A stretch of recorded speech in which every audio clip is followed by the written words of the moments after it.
जातीनिहाय जनगणनेची मागणी ही मागील अनेक वर्षांपासूनची मागणी आहे। 2011ला जनगणना करण्यात आली होती आणि त्यानंतर 2021 साली जनगणना होणं अपेक्षित होतं, परंतु ती होऊ शकली नाही।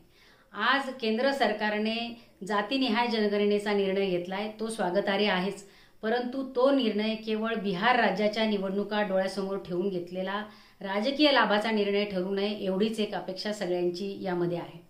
सामाजिक न्यायाच्या दृष्टिकोनातून समाजातील सगळ्या जातसमूहांचं शैक्षणिक, सामाजिक आणि आर्थिक स्थिती आणि त्या सगळ्या स्थितीची वस्तुनिष्ठ मांडणी ही समोर येणं अत्यंत आवश्यक आहे।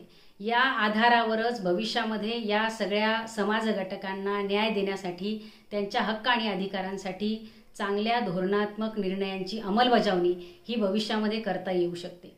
हा निर्णय चांगला आहे, फक्त या निर्णयाची योग्य आणि ठराविक वेळेमध्ये जर अंमलबजावणी झाली तर निश्चितच काळाच्या कसोटीवर जातीनिहाय जनगणनेचा हा निर्णय योग्य ठरेल।